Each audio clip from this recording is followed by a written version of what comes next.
Bismillahirrahmanirrahim. Assalamualaikum warahmatullahi wabarakatuh. Innal hamdalillah nahmaduhu wa nasta'inuhu wa nastaghfiruh wa na'udzu billahi min shururi anfusina min sayyiati a'malina. May yahdihillahu fala mudilla lahu wa may yudlil fala hadiyalah. Asyhadu an la ilaha illallah wa asyhadu anna Muhammadan 'abduhu wa rasuluhu la nabiyya ba'dah. Allahumma shalli wa sallim ala sayyidina Muhammadin wa ala alihi wa ashabihi ajma'in amma ba'd.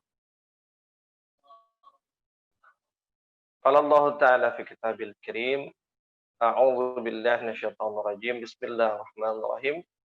Wa lanabluwannakum bisyai'in minal khaufi wal ju'i wa naqsin minal amwali wal anfus was samarat wa basyiris sabirin. Shadaqallahul azim wa shadaqa rasulun nabiyil karim.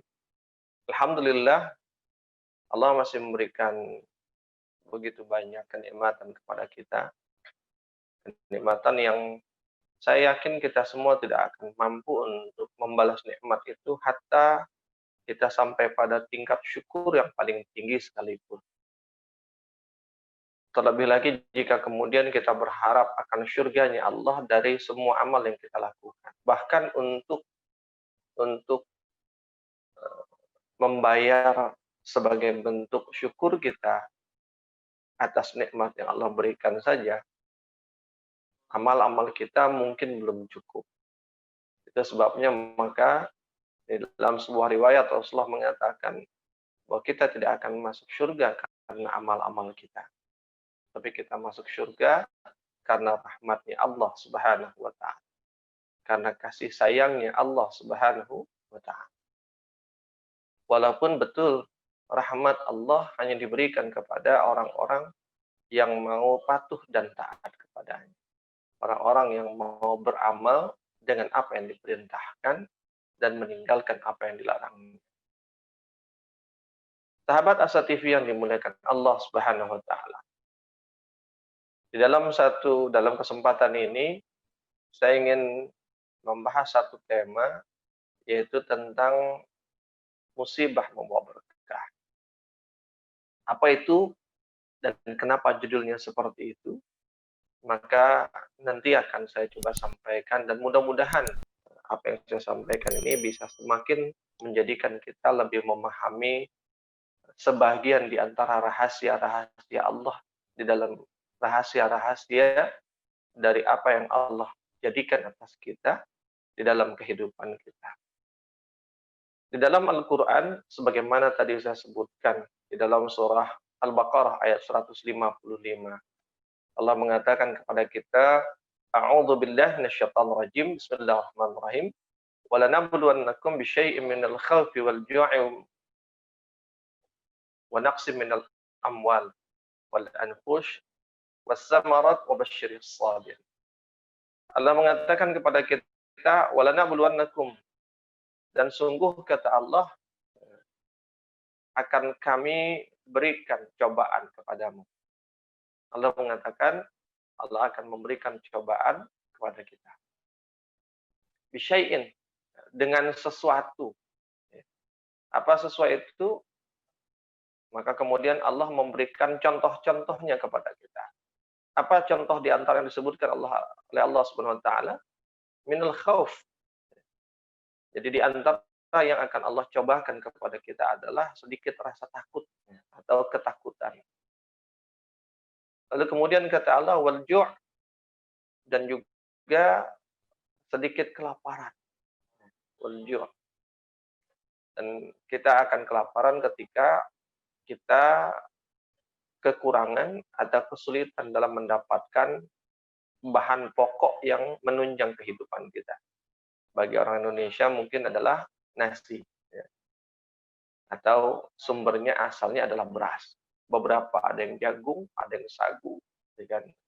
Dan banyak lagi makanan pokok. Tapi bahwa makanan pokok itulah salah satu yang menjadi sebab jika seseorang tidak mendapatkannya atau kesulitan mendapatkannya, dia bisa menimbulkan kelaparan.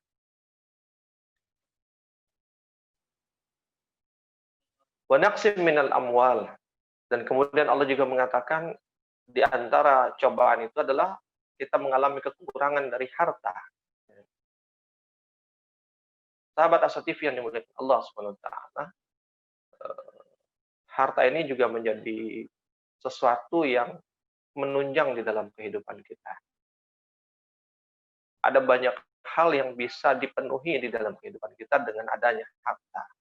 Sehingga ketika harta itu menjadi sesuatu yang sulit untuk kita raih, maka dia akan berpengaruh dalam hal kelengkapan kehidupan kita. Dan ketika itu terjadi, dia bisa saja kemudian menjadi sebuah cabaran, ya, menjadi sebuah hal yang dengannya menjadikan manusia itu sedikit mendapatkan permasalahan. Wal anfus, kata Allah. Dan juga kemudian Allah akan uji kita dengan adanya hal yang berkurang dari diri kita. Dan ketika kita bicara tentang berkurangnya hal dari diri kita, termasuk diantaranya adalah kesehatan kita. Karena kesehatan itu adalah bagian dari diri kita. Kesehatan kita berarti ada yang kurang dari diri kita. Maka ketika kita bicara tentang kesehatan, sakit itu adalah bagian dari cobaan dari Allah Subhanahu wa taala. Wasamarat, atau kekurangan buah-buahan. Jika kelaparan itu disebabkan kita kekurangan makanan pokok kita, maka kekurangan buah-buahan yang merupakan suplemen. Ya, jadi buah-buahan itu lebih fungsinya sebagai suplemen atau tambahan, penunjang bagi sempurnanya kesehatan dan hidup. Maka dia bisa melemahkan kita. Orang kalau kurang vitamin, ya, kalau kurang zat-zat tertentu yang dia hanya ada terdapat di dalam buah-buahan, maka dia akan lemah. Kurangan zat besi misalnya, dia akan lemah. Tapi kemudian Allah menutup ayat itu dengan kalimat "Wabasyiril sabir", dan berikanlah kabar gembira kepada orang-orang yang sabar. Sahabat As-Satifi yang dimuliakan Allah Subhanahu wa taala. Ketika kita berbicara tentang cobaan, maka yang namanya cobaan itu bagi orang-orang yang beriman, dia kemungkinannya hanya dua saja. Yang pertama, dia akan menjadi peringatan atau pengingat bagi mereka, atau dia menjadi ujian bagi mereka. Apa bedanya? Ketika cobaan itu menjadi peringatan bagi orang-orang beriman, maka dia seperti sebuah early warning system, ya, peringatan awal. Sebelum peringatan awal itu hilang dan kemudian kita terkejut-kejut, ternyata kita bangun di akhirat nanti di dalam nerakanya Allah. Nauzubillah. Peringatan dari segala kelalaian kita, peringatan dari segala kekurangan kita, kealfaan kita di dalam tugas-tugas kita yang Allah berikan kepada kita. Di dalam menjalankan beban-beban yang Allah berikan kepada kita, taklif, sebabnya kita disebut sebagai mukallaf, orang yang dibebani. Dibebani apa? Oleh Allah Subhanahu wa taala. Apa yang Allah bebani kepada kita? Yaitu syariat. Ajaran Islam, ajaran agama. Salat, puasa, zakat, zikir, haji, tilawah Quran, dan begitu banyak kebaikan-kebaikan yang lainnya yang dia merupakan adalah bagian yang Allah bebankan kepada kita. Kok bahasanya beban? Iya, karena memang itu dibebankan kepada kita. Makanya tadi saya katakan mukallaf. Walau mungkin ada bahasa yang lebih enak untuk didengar, tapi saya lebih senang pakai bahasa yang memberikan kesadaran kepada kita bahwa kita tidak boleh sembarangan. Namanya beban, dia harus dipikul. Nah, sahabat As-Satifi yang dimuliakan Allah Subhanahu wa taala, ketika kita bicara tentang beban ini, ya, atau tentang beban ini, tadi boleh jadi karena kesibukan kita atau karena uzur-uzur yang kita miliki, akhirnya kadang-kadang kita lupa dengan beban. Kita lupa dengan apa yang harus kita lakukan, dengan apa yang Allah perintahkan. Dan di saat kita lupa itulah maka kemudian Allah mengingatkan kita. Allah memberikan peringatan kepada kita, "Hei Arsal, hei Agus, ayo jangan lupa. Hei Arsal, apa yang kau lakukan hari ini? Ingat, kamu punya batasan waktu. Hei Arsal, apa yang sudah kamu siapkan untuk hari akhirmu? Hei Arsal, apa yang sudah kamu isi di selama hidup ke dunia ini? Hei Arsal, sampai pada tingkat di antara peringatan-peringatan yang paling cukup keras Allah katakan di dalam Al-Quran itu, di dalam surah Al-Hadid. Ketika Allah mengingatkan dengan peringatan yang bahkan Ibnu Mas'ud mengatakan sebagai sebuah dalam tanda petik gitu ya, sebuah celaan dari Allah kepada orang-orang beriman yang sudah terlalu lama lupa dan lalai. Sahabat Asa TV yang dimuliakan Allah Subhanahu wa taala. Maka penting bagi kita untuk selalu mengingat apa yang menjadi tugas-tugas kita, mengingat apa yang menjadi tanggung jawab kita. Sehingga pada saat peringatan itu datang sekalipun, kita tahu kenapa kita diingat. Nah, sahabat Asa TV yang dimuliakan Allah Subhanahu wa taala. Dan yang kedua, kemungkinan yang lainnya adalah bahwa cobaan itu boleh jadi adalah sebagai ujian bagi orang-orang yang beriman. Selayaknya ujian. Orang dari SD mau ke SMP, SMP ke SMA, SMA ke perkuliahan atau jenjang perguruan tinggi. Dia harus melewati tahapan-tahapan ujian. Nggak bisa naik begitu saja.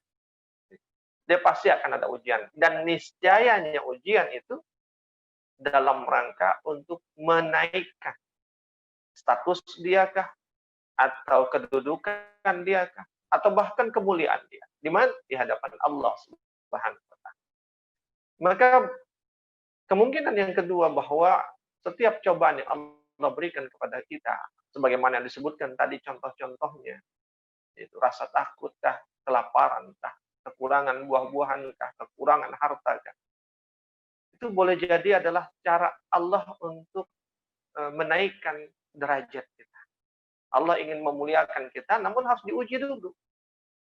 Apakah kita akan menjadi orang-orang yang lulus, atau malah tetap stuck di tempat itu. Jadi ujian itu tidak ada yang menurunkan level. Ujian itu kemungkinannya hanya dua. Naik level atau tetap nggak naik level. Nggak ada anak SMA, ya kan, dia ikut ujian untuk ke perguruan tinggi, kemudian dia tidak lulus, lantas dia turun jadi SMP, kan tidak. Setidaknya dia tetap SMA. Atau tetap lulus SMA, namun tidak lulus masuk perguruan tinggi. Nah, pertanyaannya adalah bagaimana kemudian kita menjadikan orang-orang yang mampu lulus dari ujian itu sehingga kita naik derajatnya, naik kedudukannya di hadapan Allah, sebagaimana ujian itu diperuntukkan oleh Allah kepada kita, yang tujuannya adalah menaikkan makom ataupun level kita. Sahabat Asa TV yang dimuliakan Allah, mungkin itu yang perlu kita selalu ingat di dalam hati. Bagaimana dengan kita? Bagaimana cobaan yang menimpa kita hari ini? Apakah dia adalah peringatan atau dia ujian? Jika dia peringatan, adakah kemudian kita sadar? Kalau bahasa orang Betawi, kita ngeh, gitu ya. Atau adakah kalau dia menjadi ujian, adakah kita menjalani ujian ini dengan kesungguhan sehingga bisa mengantarkan kita kepada derajat yang baik? Demikian sebagai sebuah pengantar, kita akan sambung di dalam sesi berikutnya. Saat hari Senin tiba, banyak orang yang merasakan malas dan tidak bersemangat menjalaninya. Tapi sekarang tidak boleh lagi terjadi. Tonton saja I Love Monday di Asa TV Indonesia. I Love Monday menghadirkan pembahasan mencerahkan dan aplikatif yang dikemas dalam I Love Myself, I Love My Job, I Love My Prophet, dan satu segmen spesial Solve with Love. I Love Monday setiap hari Senin jam 12.30 waktu Indonesia Barat di Asa TV Indonesia. Inspirasi keluarga Islami. Sahabat Asa TV yang dimuliakan Allah Subhanahu wa taala. Kita sambung lagi, bahwa Allah memberikan cobaan kepada kita, orang-orang yang beriman, kemungkinannya hanya dua saja. Yang pertama, dia bisa jadi adalah sebagai bentuk peringatan dari Allah kepada kita, atau dia adalah ujian untuk kita. Jika dia adalah peringatan dari Allah kepada kita, maka ini sebuah early warning system, sebuah peringatan awal, agar kita tidak kemudian terlalaikan berlarut-larut, agar kita kemudian tidak berlama-lama di dalam kelalaian. Seakan Allah ingin mengingatkan kepada kita, hei Arsal, ada apa denganmu? Hei Arsal, apa yang sudah kau lakukan? Hei Arsal, apa yang sudah kau siapkan? Hei Arsal, jangan lupa. Hei Arsal. Usia dan waktu terus menggerogoti jatah atau waktu yang diberikan kepadamu. Hei Arsal, hei Arsal, hei Arsal, dan lain sebagainya. Kita diingatkan dari kelalaian-kelalaian kita atas apa yang sudah Allah perintahkan kepada kita. Kita lupa dan lalai dari perintah Allah, dari beban-beban yang Allah berikan kepada kita. Maka diingatkan. Kenapa Allah mengingatkan? Karena Allah menyayangi kita. Allah mencintai kita. Allah tidak ingin kita kemudian berlarut-larut hingga kemudian na'udzubillah mati dalam keadaan su'ul khatimah. Dan akhirnya kemudian masuk dalam nerakanya. Allah tidak inginkan itu kepada kita. Maka kemudian dia mengingatkan kita. Sampai kemudian ada kalimat-kalimat peringatan yang begitu tegas dan keras di dalam Al-Quran. Jika seandainya kita termasuk orang yang sulit sekali untuk diingatkan. Nggak ngeh-ngeh kalau kata orang Betawi. Diingetin, masih aja nggak sadar. Ingat ketika Allah katakan dalam surat Al-Hadid ayat yang ke-16, Alam ya'ni lil ladzina amanu an takhsha'a qulubuhum li dzikrillah wa ma nazala minal haqq wa ma nazala minal haqqi wa la takunu kal ladzina utul kitaba min qablu fatala 'alaihimul amadu faqasat qulubuhum wa katsirun minhum fasiqun. Allah kan katakan kepada kita, belumkah datang masanya? Alam ya'ni lil ladzina amanu, belumkah tiba waktunya bagi kamu, bagi kalian wahai orang yang beriman, antakhsha'a qulubuhum li dzikrillah, untuk lebih mengkhusyukkan lagi hati-hatimu itu bi dzikrillah, dalam mengingat Allah. Li dzikrillah. Wa man nazzala minal haqqi, dan untuk lebih khusyuk lagi terhadap kebenaran al-haq yang Allah turunkan kepada kalian. Apa itu? Al-Qur'an. Wala takunu kallazina utul kitaba min qablu, kata Allah. Dan janganlah kalian menjadi seperti orang-orang sebelum kalian, min qablu, yang Allah memberikan. Wala takunu kallazina utul kitab, janganlah kalian menjadi seperti orang-orang sebelum kalian yang aku telah memberikan Alkitab kepadanya. Siapa mereka? Yahudi dan Nasrani. Yahudi dan Nasrani. Jadi Allah nggak pengen kita jadi seperti orang-orang Yahudi dan Nasrani. Kenapa mereka? Fatala alaihimul amadu faqasat qulubuhum wa katsirun minhum fasiqun. Karena mereka adalah orang-orang yang diberikan Alkitab oleh Allah, tapi kemudian mereka lupa, mereka lalai dengan kitabnya. Sampai waktu yang lama gitu. Hingga kemudian mengeraskan hati mereka. Faqasat qulubuhum wa katsirun minhum fasiqun, dan akhirnya kebanyakan mereka menjadi orang-orang fasik. Allah sayang sama kita sehingga diingatkan kita. Dia nggak mau kita seperti itu. Atau kemungkinan yang kedua, tadi saya katakan cobaan itu bisa menjadi sebagai sebuah ujian. Yang namanya ujian itu niscayanya adalah dalam rangka menaikkan kedudukan. Anak SMP ujian supaya naik SMA. Anak SMA ujian supaya dia naik perguruan tinggi. Atau kelas 1 ujian supaya naik kelas 2. Tidak ada ujian itu menurunkan. Kelas 1 ujian, naik kelas 2, atau kalau dia lulus. Kalau dia tidak lulus, apakah dia turun lagi ke SMP? Kan tidak. Paling tidak dia tetap di kelas 1. Jadi begitu sayangnya Allah bukan hanya ingin mengingatkan, tapi bahkan bagi orang-orang tertentu yang dia sudah tidak lalai, dia selalu ingat Allah, maka Allah uji, Allah cobaannya itu dalam rangka untuk memberikan ujian supaya dia naik kedudukannya, naik makomnya di hadapan Allah. Sahabat Asad TV yang dimuliakan Allah SWT. Karena tidak mungkin kelas 2 naik kelas 3 tanpa ujian. Naik begitu saja gitu, ujuk-ujuk, kalau kata orang Betawi, nggak mungkin. Dia pasti ada proses yang harus dilalui. untuk membuktikan bahwa dia layak naik, bahwa dia layak naik ke atas jenjang yang lebih tinggi. Dua itu saja kemungkinannya.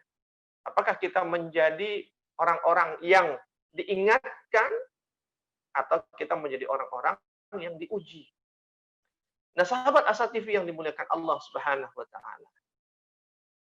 Maka kembali kepada surat Al-Baqarah 155 tadi, cobaan-cobaan yang Allah cobakan kepada kita itu mari kita hadapi. Dan ketika menghadapinya, yang namanya cobaan itu biasanya ketakutan, kelaparan, ya kan? Kekurangan harta, itu biasanya diidentifikasi oleh manusia sebagai musibah, sebagai musibah. Dan ketika bicara sebagai musibah, maka Allah sudah jelas memberikan arahan kepada kita di dalam ayat berikutnya. Di ayat 156-nya. Apa kata Allah? Alladzina idza asabathum musibah qalu inna lillahi wa inna ilaihi raji'un. Orang-orang yang ketika dia ditimpa musibah. Siapa orang-orang itu?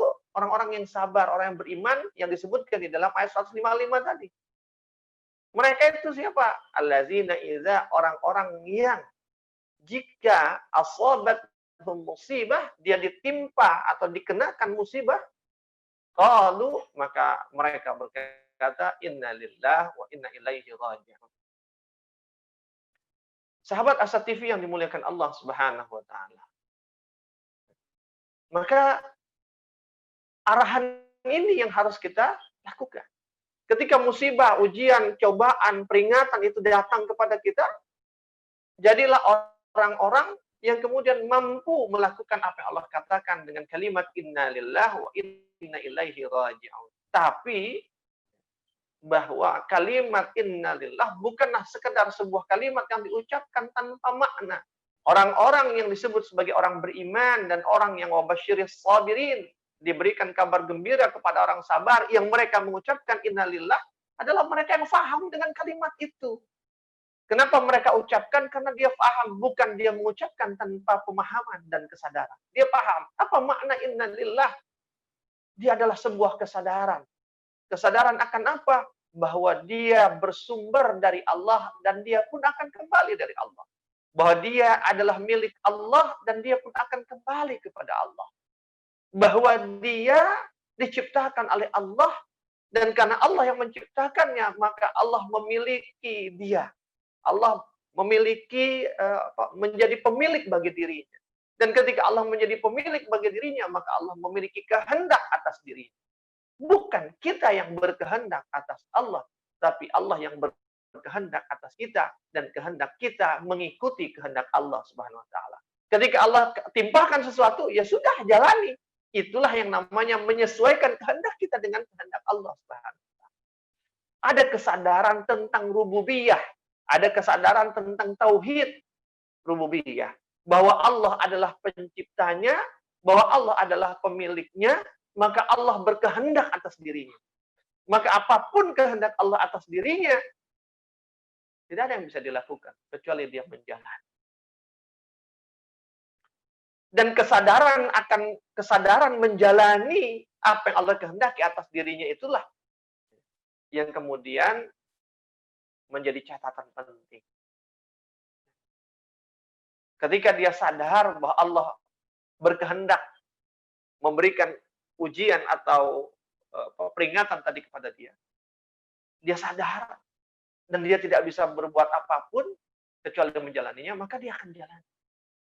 Nah, ketika kesadaran itu dimilikinya, kesadaran akan rububiyah, kesadaran akan kepemilikan Allah atas dirinya, bahkan ujian yang ditimpakan kepadanya pun adalah milik Allah dan akan kembali kepada Allah. Sehingga apa? Jika itu Allah timpakan kepadanya, suatu saat pun akan Allah ambil.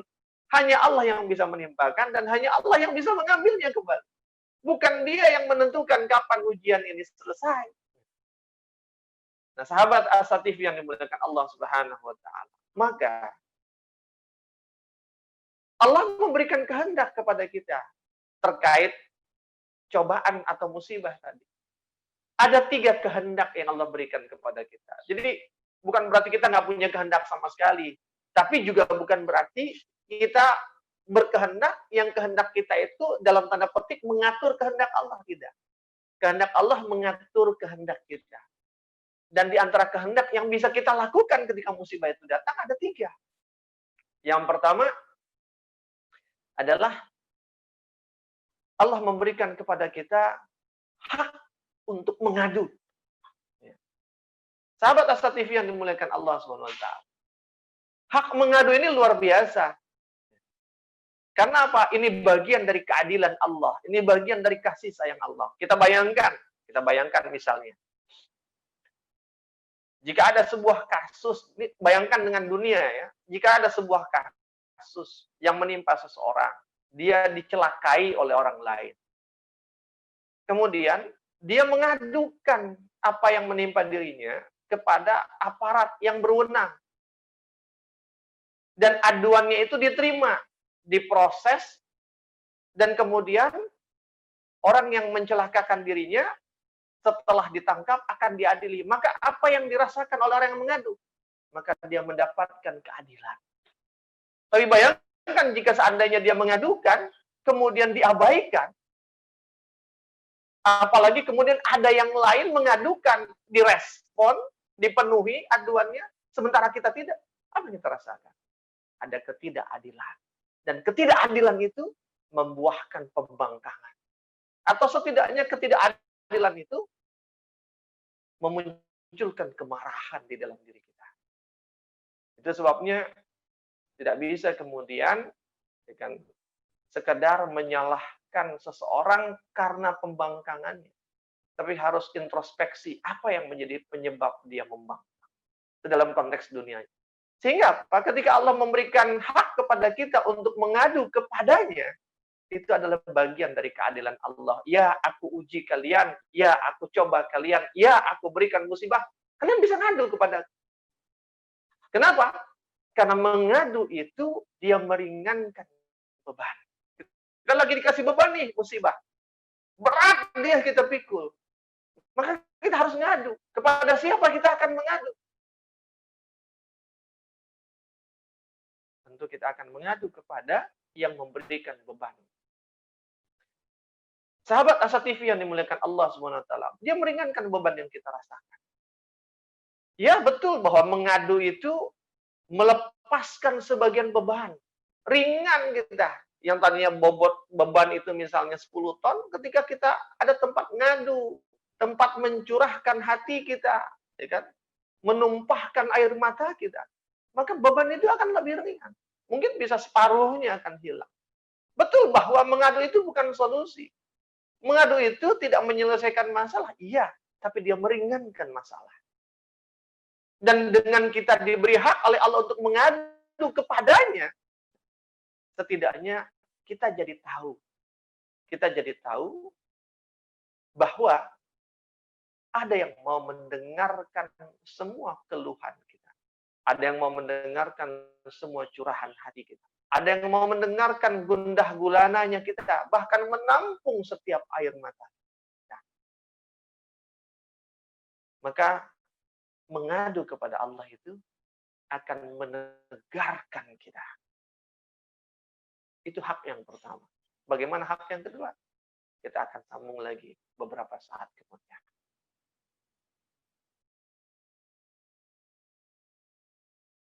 Menuntut ilmu adalah sebuah jalan yang akan mengantarkan manusia pada kemuliaan. Dengan ilmu, manusia mendapatkan panduan untuk berpikir dan bertindak.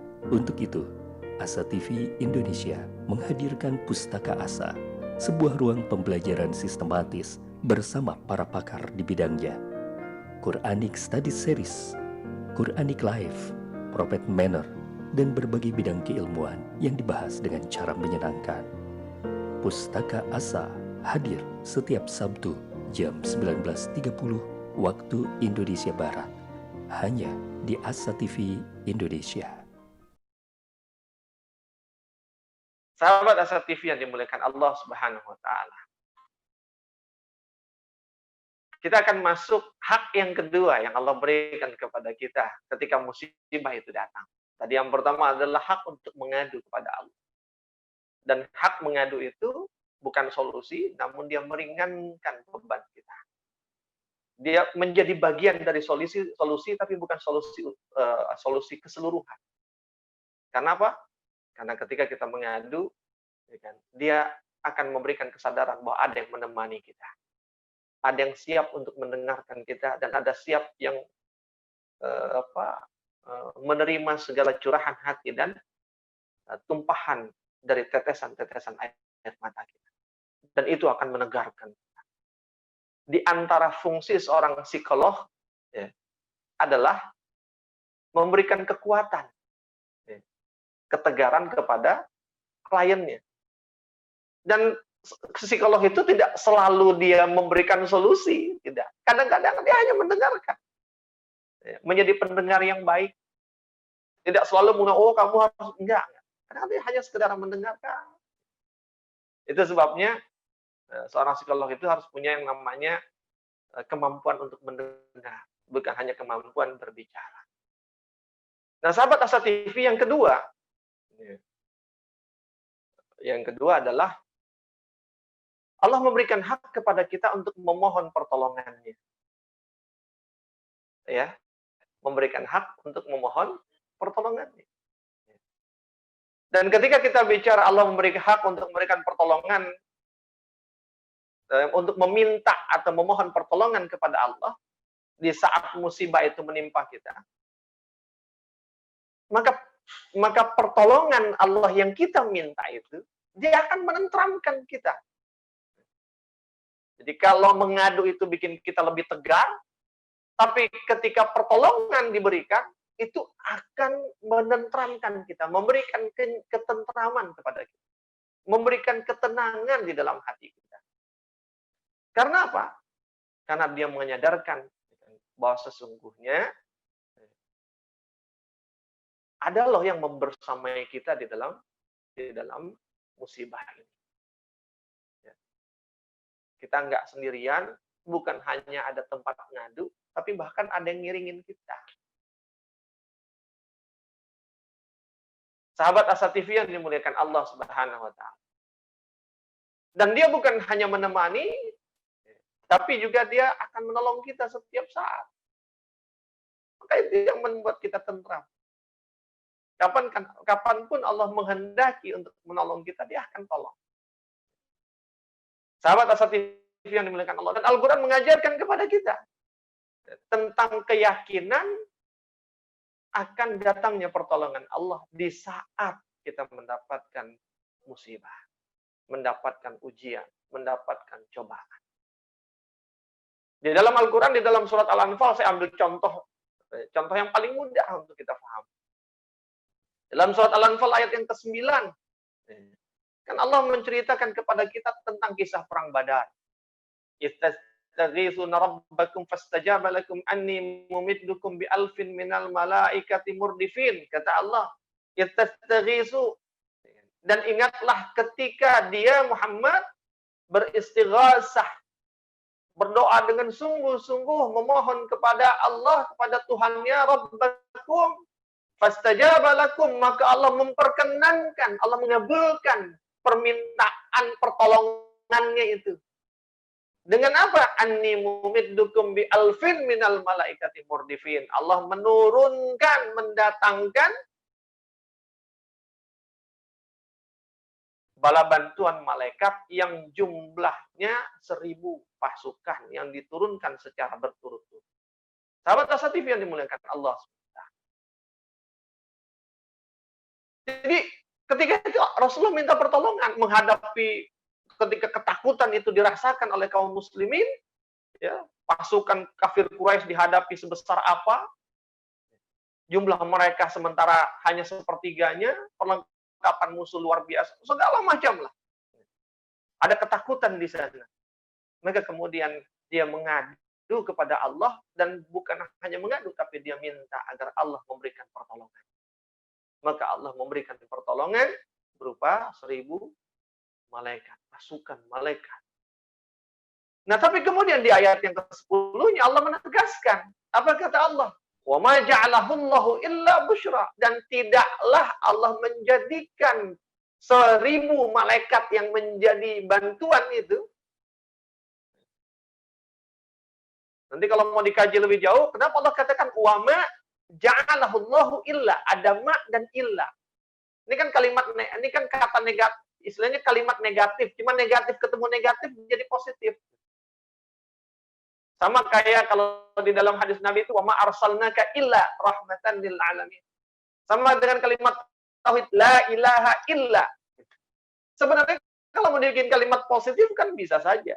Wa ma ja'alahullahu illa, tidaklah Allah dan tidaklah Allah menjadikan bala bantuan 1000 malaikat itu kecuali.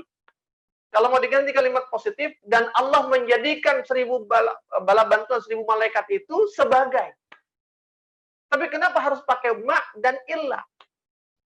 Ini menunjukkan, ini menjadi sebuah takkid, penegasan, bahwa tidak ada fungsi dari bantuan itu kecuali. Jadi nggak ada fungsi lainnya. Bantuan 1000 malaikat itu bukan untuk menjamin kemenangan. Bantuan 1000 malaikat itu bukan untuk menjamin kesuksesan. Bantuan 1000 malaikat itu bukan jaminan untuk mengalahkan musuh. Bukan.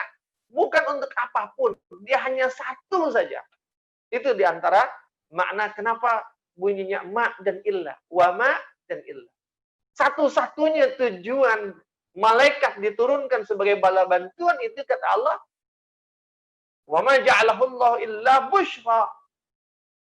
Jadi bala bantuan 1000 malaikat itu bukan untuk memastikan kemenangan, kesuksesan, kekuatan, tapi kecuali sekedar menjadi busyra, menjadi kabar gembira bagi orang-orang yang beriman. Bahwa apa? Ada yang nolong dia. Siapa yang nolongnya? Allah. Gimana caranya? Diturunkannya malaikat. Yang dengan kabar gembira itu walitatma'inna bihi qulubuhum. Walitatma'inna bihi qulubukum. Bukan qulubuhum. Yang kabar gembira itu kemudian menjadikan tentram hati-hati mereka. Jadi sahabat Asa-TV yang dimuliakan Allah, ketika kita mendapatkan musibah berupa ketakutan, kelaparan, dan lain sebagainya, maka keniscayaan bahwa Allah akan ada tempat kita minta tolong dan Allah akan menolong kita. Itu menjadi kabar gembira kepada janji pertolongan Allah itu memberikan kabar gembira, menghilangkan kesedihan kita. Dan bahkan janji kabar gembira itu menenteramkan hati kita. Karena ketentraman hati itu penting di saat kita menghadapi musibah. Jika bicara peperangan, ketentraman itu separuh dari kemenangan. Tapi ketakutan itu separuh dari kekalahan. Kalau dalam konteks penyakit, sakit misalnya, maka ketentraman itu separuh dari obat untuk kesembuhan. Tapi ketakutan dan kekhawatiran itu separuh dari semakin memburuknya penyakit itu. Sahabat Asa-TV yang dimuliakan Allah Subhanahu wa taala. Dan Allah menegaskan di kalimat berikutnya, wa man nasru illa min indillah, dan kemenangan itu hanyalah milik Allah. Jadi kalau kita dalam medan perang, kita nggak bisa memastikan kita akan menang. Kita hanya bisa memastikan apa yang bisa kita lakukan. Tapi menang atau enggak, itu bukan hak dan urusan kita. Justru yang sering membuat kita takut, khawatir adalah ketika kita menentukan masa depan apa yang kita inginkan. Bahwa kita harus menang. Bahwa kita pasti menang. Bahwa kita, ketika kita meramalkan masa depan, kita berkutat dengan masa depan, yang padahal itu gaib,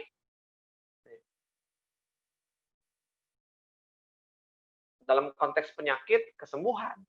Kita akan sembuh atau enggak, itu hak Allah. Dalam konteks perang, kita akan menang atau enggak, itu hak Allah. Dalam konteks apapun, yang namanya apa yang akan terjadi di depan, itu hak Allah. Kata Allah, wa man nasru illa min indillah. Dan kemenangan itu hanyalah dari Allah. Keberhasilan itu dari Allah. Kesembuhan itu dari Allah. Jadi yang perlu kita pikirkan adalah hari ini. Apa yang harus kita lakukan? Salah satunya adalah minta pertolongan, dan bahkan ketika Allah memberikan pertolongan pun, dia bukanlah untuk memastikan sesuatu di depan, tapi dia untuk memastikan kondisi kita hari ini. Apa? Ketika kita menghadapi musibah, kita tentram dengan bantuan pertolongan Allah itu. Kita tenang hati kita. Sahabat Asa TV yang dimuliakan Allah Subhanahu. Maka, ya kan, tentramkan diri kita dengan selalu minta pertolongan kepadanya dan yakin bahwa pertolongan itu akan datang. Bahkan, ya, malaikat pun, pertolongan berupa malaikat di perang Badar pun tidak menjadi jaminan kemenangan. Ya. Di perang Badar, 1000 malaikat diturunkan dan Allah berikan kemenangan. Tapi di perang Uhud, 5.000 malaikat diturunkan. Menang. Fase 1 perang Uhud menang, fase 2 perang Uhud kalah. Kocar-kacir. Padahal ada 5.000 malaikat. Ini mengajarkan kepada kita bahwa apa? Turunnya pertolongan berupa malaikat pun bukanlah untuk menjamin kemenangan kaum muslimin pada saat itu. Sama. Apapun pertolongan yang Allah berikan kepada kita, dia adalah dalam rangka menenteramkan kita. Kita yakin, ingin menguji. Kita yakin nggak nih Allah akan tolong? Ketika kita yakin Allah tolong, kita tentram, kita tenang menghadapinya. Menghadapi musibah tersebut. Tapi apakah kita akan sukses? Musibah itu akan bisa kita kalahkan? Atau justru kita dikalahkan oleh musibah itu? Bicara sakit, apakah kita akan sembuh? Atau kita akan mati karena penyakit itu? Itu babnya hak Allah, urusan Allah. Tapi sembuh ataupun tidak sembuh, dia tidak menentukan lulus tidaknya kita dalam ujian itu. Karena lulus tidaknya dalam ujian, dia ditentukan oleh bagaimana sikap kita menghadapinya. Bukan hasil akhir saat kita menghadapi. Sahabat Asa TV yang dimuliakan Allah SWT. Dan kemudian yang terakhir, hak yang ketiga yang Allah berikan kepada kita adalah hak untuk mengharapkan kasih sayang Allah Subhanahu wa taala. Mengadu, mohon pertolongan, mengharapkan kasih sayang Allah. Di saat musibah itu datang. Apa bedanya dengan mohon pertolongan dan kenapa mengharapkan kasih sayang? Kita akan sambung di dalam sesi yang berikutnya. Saat hari Senin tiba, banyak orang yang merasakan malas dan tidak bersemangat menjalaninya. Tapi sekarang tidak boleh lagi terjadi. Tonton saja I Love Monday di Asa TV Indonesia. I Love Monday menghadirkan pembahasan mencerahkan dan aplikatif yang dikemas dalam I Love Myself, I Love My Job, I Love My Prophet, dan satu segmen spesial Solve with Love. I Love Monday setiap hari Senin jam 12.30 waktu Indonesia Barat di Asa TV Indonesia. Inspirasi keluarga Islami. Bismillahirrahmanirrahim. Sahabat Asa TV yang dimuliakan Allah Subhanahu wa taala. Kita sudah sampai kepada hak yang ketiga yang Allah berikan, yaitu kita diberi hak untuk berharap. Bukan sekedar berharap pertolongan atau minta pertolongan, tapi bahkan kita diberi hak untuk berharap kasih sayang Allah di saat musibah itu datang. Apa bedanya? Sahabat Asa TV yang dimuliakan Allah Subhanahu wa taala. Ketika musibah itu kita alami, cobaan itu kita dapatkan, maka kasih sayang Allah itu bukan sekedar menenangkan, tapi bahkan membuat kita nyaman. Jadi kalau pertolongan itu bikin kita tenang nih ngadepinnya, jalaninnya. Tapi kalau kasih sayang itu bahkan bikin kita nyaman di dalam menjalani musibah. Tenang itu artinya gini, dia tetap terasa pahit. Kayak contoh tadi perang Badar. Perang itu tetap terasa menyakitkan. Ya, kena sabetan pedang, tetap terasa menyakitkan. Tapi dia tenang gitu, nggak takut. Seperti itu. Tapi kalau kasih sayang itu, bahkan apa yang mengenainya, yang menyakitkan itu tidak terasa sakit. Dia tetap merasa nyaman dengan kondisi yang payah itu. Ketika dia sakit, orang merasakan sakitnya penderitaan dari sakit tersebut. Tapi ketika kasih sayang Allah diberikan, maka rasa sakit di saat sakit itu menimpa kita, itu tidak kita rasakan. Kita nyaman aja jalan. Sehingga bayangkan, kalau kita dengar cerita-cerita para ulama terdahulu gitu ya. Para ulama terdahulu itu, mereka dalam keadaan sakit pun, sholat tahajudnya tetap jalan, bahkan dikatakan hanya sekedar menghatamkan misalnya 1 juz dalam tahajudnya. Sakit. Kita sehat aja ngatamin 1 juz, susahnya bukan main. Apa mereka tidak merasakan sakit? Apakah mereka tidak sedang tidak? Mereka sakit, tapi mereka nyaman. Rasa sakit itu hilang, kepayahan itu tidak lagi dirasakan. Gimana konkretnya? Saya sering memberikan gambaran konkret seperti ini sama Kasati. Seorang bayi usia 3 bulan, 5 bulan, ya, yang dia belum bisa apa-apa gitu. Senjatanya hanya satu, menangis. Ketika dia sakit, dia akan menangis. Kenapa? Karena dia merasakan tidak nyaman. Dia merasakan sakit itu. Dan ketika anaknya sakit menangis, apa yang dilakukan oleh ibunya? Ibu yang baik, maka dia akan menggendong bayi yang menangis itu. Digendong, dipeluk, dirangkul, sambil cup, cup, cup, cup, nah, sayang, gitu kan. Dan apa yang terjadi, sahabat Asatiri? Bayi yang menangis, merasakan sakit tadi, setelah digendong, dipeluk, dirangkul, diusap-usap, disentuh, ditempelkan ke dada ibunya, sehingga detak jantung ibunya terdengar, menyatu dengan detak jantungnya. Sehingga kemudian dia merasakan kenyamanan di dalam pelukan ibunya.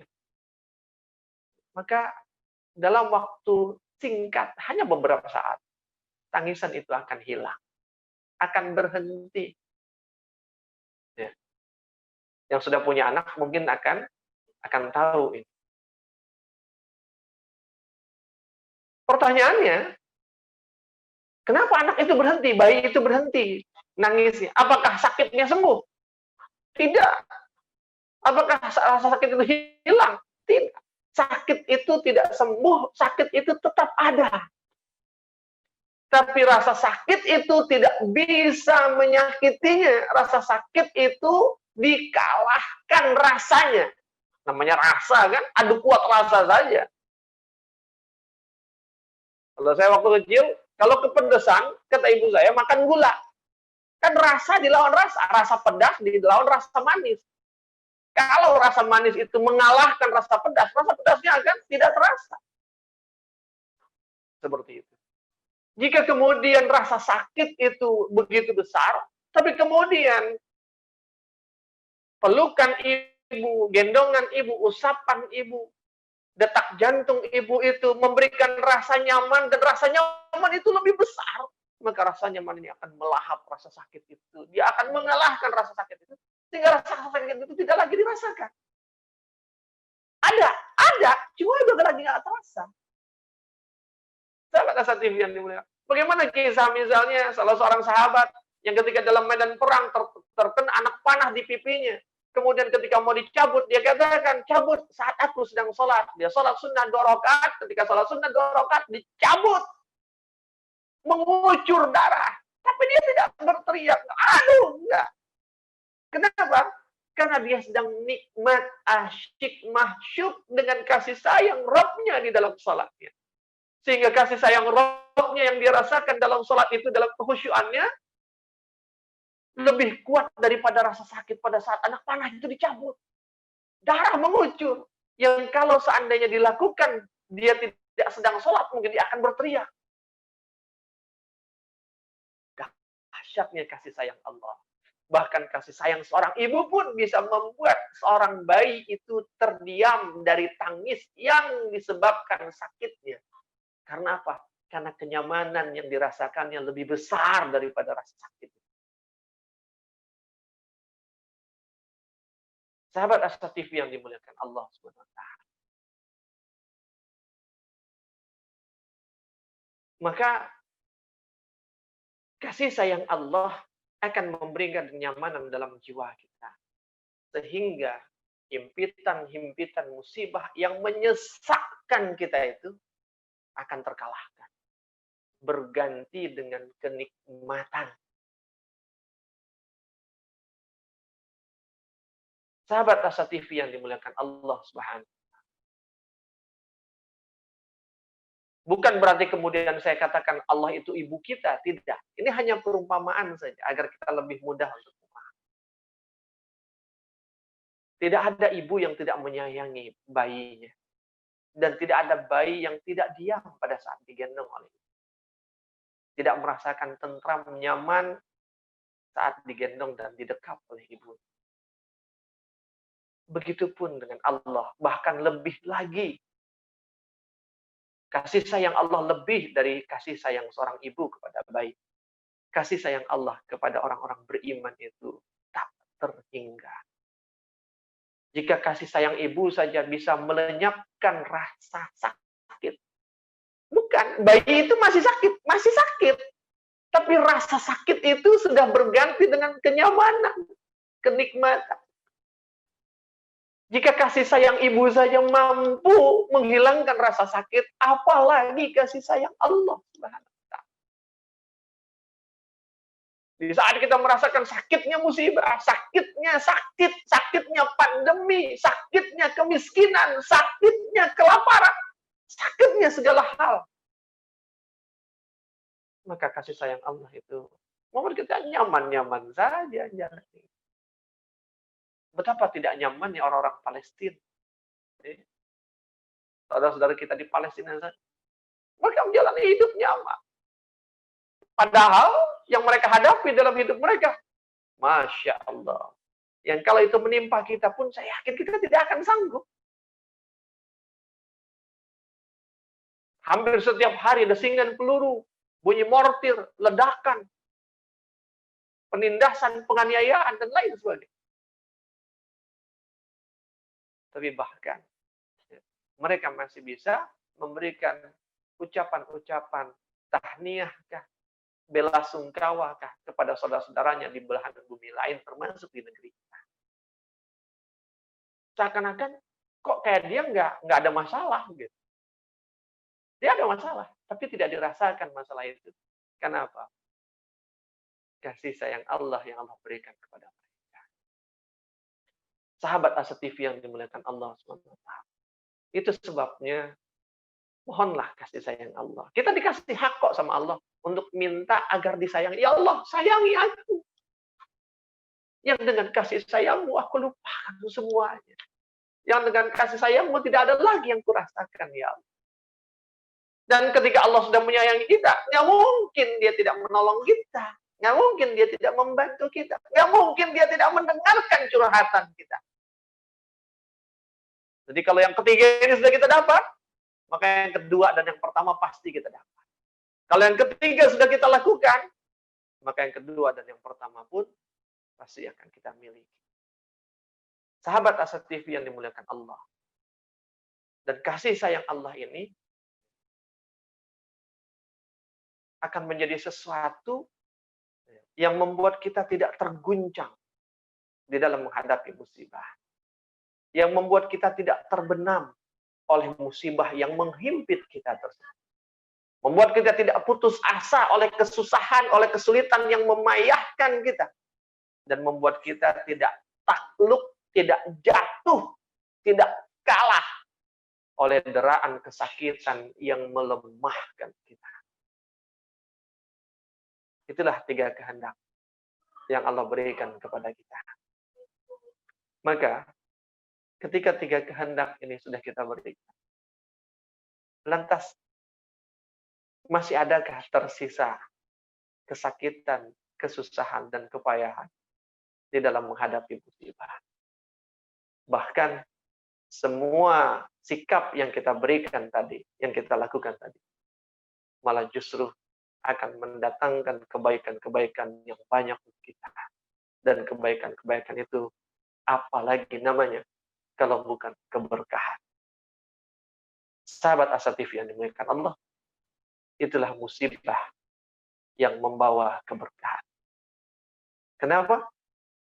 Karena kadang-kadang tanpa adanya musibah, orang sulit untuk mengadu kepada Allah. Orang sulit untuk curhat kepada Allah.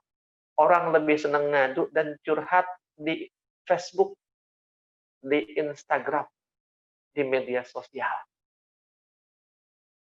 Bukan mengadu kepada Allah, bukan curhat kepada Allah. Tanpa musibah, kadang kita lebih sulit lagi untuk minta pertolongan kepada Allah. Kita lebih senang minta pertolongan pada manusia, pada makhluk. Kita lupa bahwa yang maha menolong itu Allah.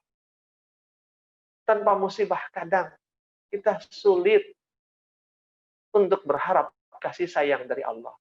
Kita lebih sering berharap kasih sayang dari yang selain Allah.